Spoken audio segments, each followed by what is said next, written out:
તો વલસાડના દરિયાકાંઠે આવેલું મોટી દાંતી ગામ આજે પોતાના અસ્તિત્વ માટે સંઘર્ષ કરી રહ્યું છે। એક સમયની ફળદ્રુપ ખેતીની જમીન અને લોકોના આશયાના હવે દરિયાના મોજામાં સમાઈ રહ્યા છે।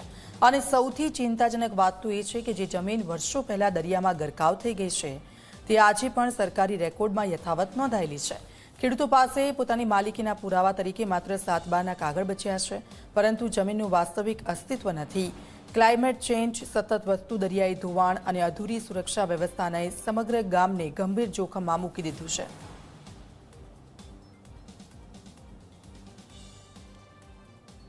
અત્યારે એવી પરિસ્થિતિમાં છે ને કે મોટી દાંતી ગામ અમારું નામશેષ થઈ ગયેલ છે। જે લોકો રહે છે તે નાની દાંતીની જે સ્મશાન ભૂમિ છે એ એરિયામાં અત્યારે સ્થળાંતર થયેલા છે। ગામ જો પ્રોટેક્શન વોલથી કવર નહીં કરવામાં આવે ને તો આ જે અમારું દાંતી ગામ સિવાયના બાકીના જે નીચેના ગામો છે, 14-15 જેટલા ગામ લાગેલા છે, એનું પણ અસ્તિત્વ જોખમમાં છે। કારણ કે પાણી જ્યારે અહીંથી જશે ને, દરિયાનું પાણી એ કોઈ રૂકાવટથી નહીં જશે, એ જેટલી પ્રચંડ તાકાતથી જશે ને તે બધા ગામો ધોઈ જ નાખશે। અને ખાલી દાંતી ગામનો આ પ્રશ્ન નથી, આ જે આજુબાજુના લાગેલા ગામો છે એ બધાનો પ્રશ્ન છે।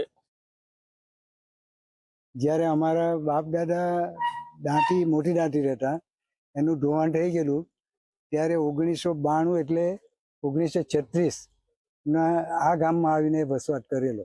ત્યાં અમારો ઘર બાંધતા મારો જન્મ થયેલો મારા દાદા કહેતા હતા 1936માં।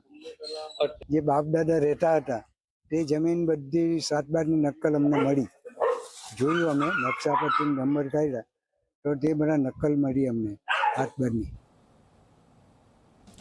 તો આ મુદ્દે વલસાડ ડાંગના સાંસદ ધવલ પટેલે તંત્ર વતી મહત્વની ખાતરી આપી છે કે તેઓએ અધૂરી રહેલી પ્રોટેક્શન વોલનું કામ તાત્કાલિક ધોરણે પૂરું કરવાના પ્રયાસો હાથ ધર્યા હોવાનું પણ જણાવ્યું। જ્યાં એકદમ જ મહત્વનું છે કે આપણો દાંતી ગામમાં જે એમનું અસ્તિત્વ પૂરા ગામનું જોખમમાં આવી જાય એના માટે અમારી ગુજરાત સરકારે બહુ લાંબી ત્યાં પ્રોટેક્શન વોલ બનાવી છે। 300 મીટરની પ્રોટેક્શન વોલ બાકી છે। એના માટે દમણગંગા વિભાગની સાથે અમે ગુજરાત સરકારને સંકલન કરી રજૂઆત ઓલરેડી કરી છે અને જલ્દીથી જલ્દી એ 300 મીટર પર પ્રોટેક્શન વોલ બની રહે અને આપણા દાંતી ગામ હોય કે બીજા કાંઠા વિસ્તારના કોઈ પણ ગામ પર કોઈ પણ જાતનો ખતરો ના થાય એના માટે અમે પૂરો પ્રયત્ન કરી રહ્યા છીએ।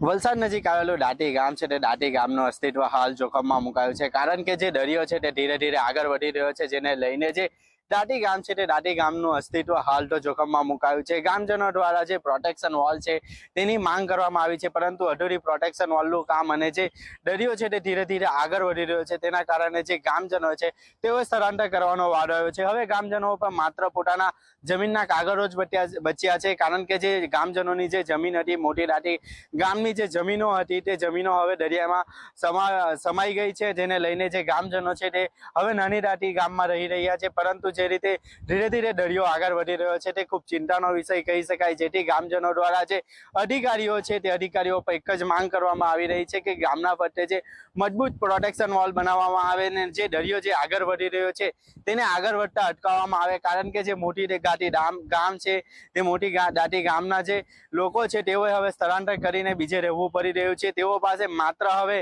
તેઓના જે જૂના કાગળો છે, ઘરના જે જૂના દસ્તાવેજો છે, જૂની યાદો છે તે જ રહી ગઈ છે। તેથી નાની દાંતી ગામના લોકો સાથે આવું ન બને તે માટે તેઓ દ્વારા જે પ્રોટેક્શન વોલની માંગ કરવામાં આવી રહી છે અને જે ગામ છે તેને બચાવવાની એક માંગ ગામજનો દ્વારા કરવામાં આવી રહી છે। ઉમેશ પટેલ, ઝી મીડિયા, વલસાડ।